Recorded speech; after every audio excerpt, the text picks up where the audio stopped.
Madhya Pradesh high court में चयनित BEd candidate की एलिजिबिलिटी को लेकर के मेरिट और लॉ के बेस पर मध्य प्रदेश हाईकोर्ट मैटर को डिसाइड कर रही है। लगातार 2 दिन से सुनवाई चली है और अब 30 तारीख को मैटर को लिस्ट करने के लिए हाईकोर्ट ने बोला हुआ है।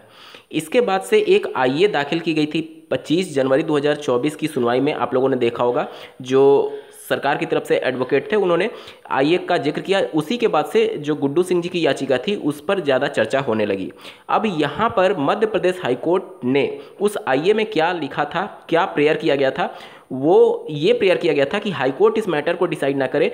राज्य सरकार चाहती है कि ये मैटर सुप्रीम कोर्ट में रखा जाए और सुप्रीम कोर्ट ही मैटर को डिसाइड करे। अब इस मैटर में नया क्या कुछ होने जा रहा है, क्योंकि एक बार फिर से चयनित बीएड को लेकर के राज्य सरकार सुप्रीम कोर्ट पहुंच चुकी है और क्या कुछ हो सकता है इस केस में, क्या है पूरा मैटर, डिटेल में बात करेंगे। अंत तक जरूर जुड़े रहिएगा। नमस्कार दोस्तों, मेरा नाम है नीरज, आप देख रहे हैं कैरियर बिट यूट्यूब चैनल। अगर आप इस चैनल पर पहली बार विजिट कर रहे हैं तो इसको सब्सक्राइब करते हुए बेल आइकन को प्रेस करना ना भूलें।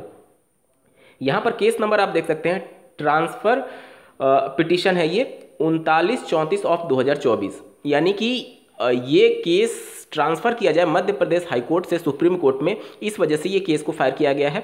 और देख सकते हैं आप, the state of Madhya Pradesh versus Kesari Nandan Sahu, यही वो केस है जिसके बारे में बार बार हाईकोर्ट में चर्चा हो रही थी। और इसमें रिस्पोंडेंट देख सकते हैं, जो वहाँ पर पिटिशनर थे वो यहाँ पर रिस्पोंडेंट बनाए गए हैं।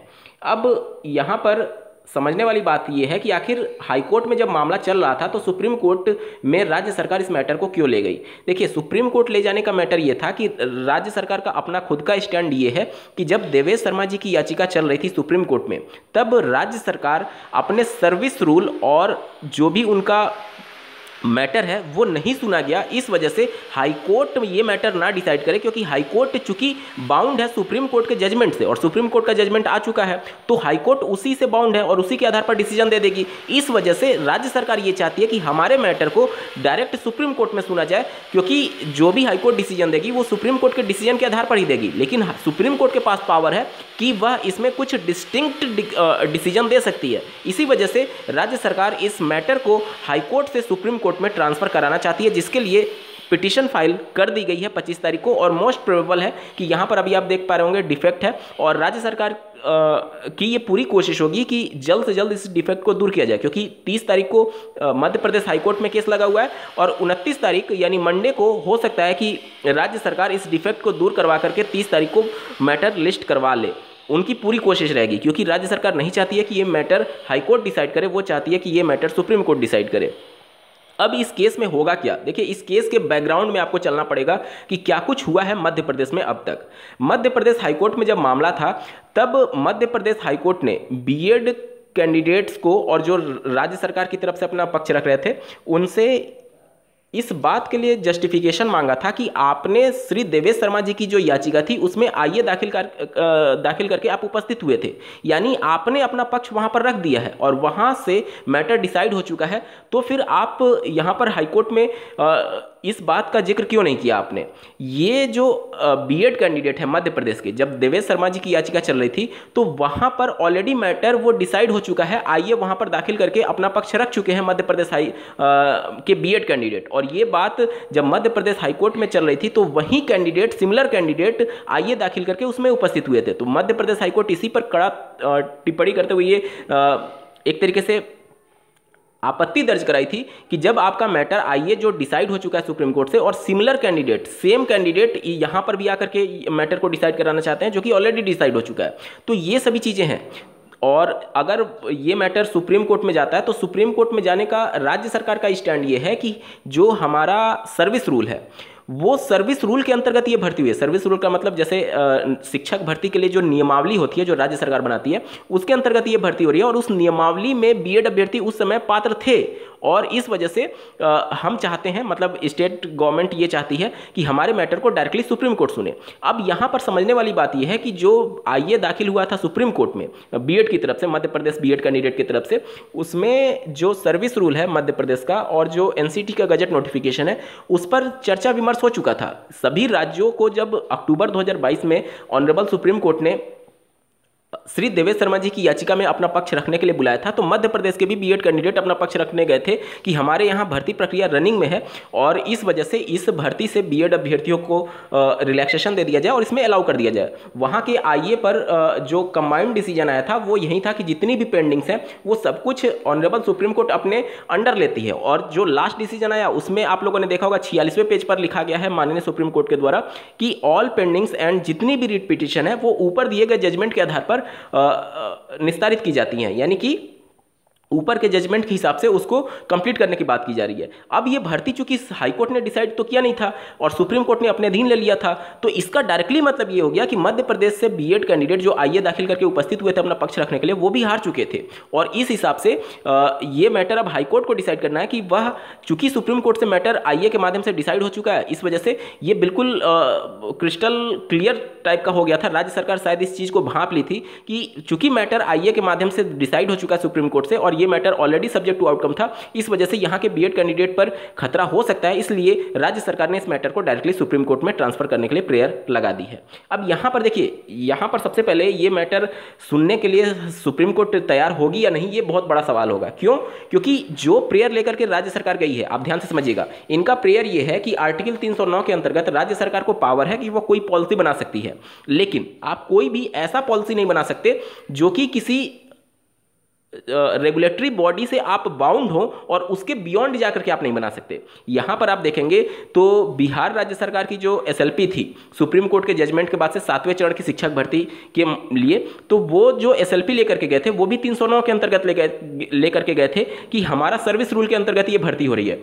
यहां पर आपको समझना यह होगा कि जो सर्विस रूल है वो किस पर डिपेंडेंट है, वो एनसीटी जो रेगुलेटरी बॉडी है उसके गजट नोटिफिकेशन पर डिपेंडेंट है। जब वो गजट नोटिफिकेशन यानी बेस ही खत्म हो गया तो आपका सर्विस रूल भी ऑटोमेटिक खत्म हो गया, क्योंकि आपने सर्विस रूल में संशोधन किसके आधार पर किया था? गजट नोटिफिकेशन के आधार पर किया था। जब गजट नोटिफिकेशन ही नहीं रहा तो आपका वो सर्विस रूल भी वैलिड नहीं रहा।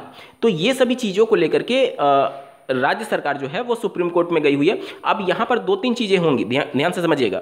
सुप्रीम कोर्ट ये पूछेगी कि जब आईए दाखिल करके आप इस मैटर को ऑलरेडी सुना जा चुका है तो क्या रिपीटेटिव आर्गुमेंट होंगे, क्योंकि उसी सर्विस रूल पर बीएड कैंडिडेट आईए दाखिल करके उपस्थित हो चुके हैं। अब यहां पर स्टेट गवर्नमेंट वो डिसीजन को पढ़ी है या नहीं, उस आईए में क्या था, क्या उसमें प्रेयर किया गया था वो पढ़ी है या नहीं, या फिर सिर्फ इस मैटर को ट्रांसफर कराने के होड़ में जल्दबाजी में कोई ऐसा तो नहीं है कि राज्य सरकार गलती कर रही है। क्योंकि ध्यान से समझिएगा, अगर ये मैटर हाईकोर्ट मध्य प्रदेश के द्वारा डिसाइड किया जाता तो राज्य सरकार के पास और बीएड कैंडिडेट के पास एक ऑप्शन रहता कि वह सुप्रीम कोर्ट में जा सकते थे। हालांकि ये ऑप्शन बहुत पॉजिटिव नहीं था क्योंकि आईए ऑलरेडी इनका डिसाइड हो चुका है, तो बहुत पॉजिटिव नहीं था, लेकिन उनके पास एक विकल्प बचा हुआ रहता कम से कम कि हाँ एक रिव्यू कर लिया जाए या फिर क्यूरेटिव पिटीशन फाइल कर लिया जाए या फिर मर्सी पिटीशन फाइल कर लिया जाए, इस टाइप से हो सकता था। लेकिन अब ये मैटर चूंकि ट्रांसफर करा रहे हैं डायरेक्टली सुप्रीम कोर्ट में, तो अगर सुप्रीम कोर्ट कुछ निगेटिव दे देती है तो फिर कोई विकल्प ही नहीं बचेगा, क्योंकि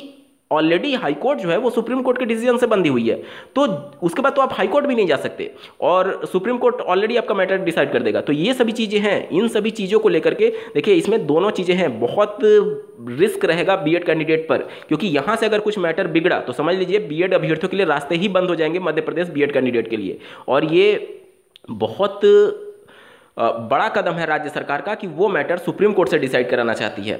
इनका मेन प्रेयर यही है कि हमने आर्टिकल 309 के अंतर्गत सर्विस रूल बनाया और उसके अंतर्गत हम भर्ती कर रहे हैं, उस समय तक ये चीज़ें वैलिड थी और ये सभी मैटर अब सुप्रीम कोर्ट में जाएगा। अब यहाँ पर सबसे बड़ा सवाल ये है कि ये मैटर जब लिस्ट होगा तो क्या ये उसी बेंच में लिस्ट होगा, क्योंकि ये जाहिर सी बात है बीएड की एलिजिबिलिटी से संबंधित है, तो उसी मैटर में लिस्ट होने की संभावना ज़्यादा रहेगी। अभी आपने देखा कि दूसरे बेंच में जब मैटर लिस्ट हुआ था बीएड वेलफेयर वाला मामला, तो उसमें आर्थिक तौर पर 10,000 रुपये का जुर्माना बीएड वेलफेयर एसोसिएशन पर लगाया गया। यहाँ पर कि एक ही प्रकार के रीट पिटीशन जो कि सिमिलर प्रेयर किए जा रहे हैं, वो बार बार सुप्रीम कोर्ट का समय बर्बाद हो रहा है और अभ्यर्थी बार बार इस प्रकार के एक तरीके से केस को लेकर के आ रहे हैं। तो यहाँ पर जब ये बीएड वाला मैटर फिर से सुप्रीम कोर्ट जाएगा और अगर उसी बेंच में जाता है तो निश्चित तौर पर जो डीएलएड के कैंडिडेट हैं वो इन सभी चीज़ों को दिखाएंगे। यहाँ पर मध्य प्रदेश के लिए थोड़ा सा निगेटिव पॉइंट ये हो गया है कि इसी प्रकार के एक मामले में बिहार राज्य सरकार भी एसएलपी लेकर के जब सुप्रीम कोर्ट गई थी तो सुप्रीम कोर्ट ने उनको इंटरटेन करने से मना कर दिया और अपनी एसएलपी को वापस उन्हें विड्रॉ करना पड़ा था। तो यहाँ पर बीएड मध्य प्रदेश और राज्य सरकार के पास सुप्रीम कोर्ट में बहुत ज़्यादा विकल्प नहीं है, क्योंकि ऑलरेडी इस तरीके की चीज़ें हो चुकी हैं। और जब इस प्रकार की सिमिलर चीज़ें हो चुकी रहती हैं तो सुप्रीम कोर्ट अपने पुराने डिसीजन पर ज़्यादा रिलाई करना चाहता है। और बिहार वाला मैटर हाल ही में आप लोगों ने देख ही लिया होगा कि स्टेट गवर्नमेंट अपने SLP को विड्रॉ करके लेकर के चली गई थी, क्योंकि वो मैटर इंटरटेन करने से साफ इनकार कर दिया गया था सुप्रीम कोर्ट के द्वारा। और सबसे बड़ा निगेटिव पॉइंट जो ये यहाँ पर मध्य प्रदेश के लिए है कि राज्य सरकार ये कह रही है कि हमने अपने पक्ष को देवेश शर्मा जी की याचिका में नहीं रखा है और उसमें हम अपने पक्ष को रखना चाहते हैं। लेकिन यहां पर आईए जो दाखिल किया गया था बीएड कैंडिडेट के द्वारा, वो बहुत बड़ा एक नासूड़ बन जाएगा, क्योंकि इसी मैटर को लेकर के हाईकोर्ट ने भी आपत्ति दर्ज कराई थी कि आपका मैटर आईए के माध्यम से ऑलरेडी सुप्रीम कोर्ट से डिसाइड हो चुका है, तो फिर आप हाईकोर्ट में क्यों आ रहे हैं। दूसरा, आपको ये भी समझना होगा कि जिस प्रेयर को लेकर के जा रहे हैं कि सर्विस रूल के अंतर्गत, वो सर्विस रूल ऑलरेडी रिलाई कर रहा था एनसीटी के गजट नोटिफिकेशन पर, और इन्हीं सभी चीज़ों पर ये सभी फिर से चर्चा हो सकता है। सबसे पहले तो ये एक्सेप्ट होगा या नहीं सुप्रीम कोर्ट में, ये भी बहुत बड़ा सवाल रहेगा, क्योंकि ऑलरेडी इनका आईए एक तरीके से डिसाइड हो चुका है। और अगर एक्सेप्ट होता है तो इन्हीं सभी चीज़ों पर चर्चा होगा, और अगर यहाँ से हार मिलती है तो यकीन मानिए बीएड के लिए रास्ते बहुत कठिन हो जाएंगे मध्य प्रदेश बीएड के लिए। उम्मीद करता हूँ आपके डाउट क्लियर हो गए होंगे। इस वीडियो को देखने के लिए आपका बहुत बहुत धन्यवाद। भगवान करे आपका दिन शुभ हो।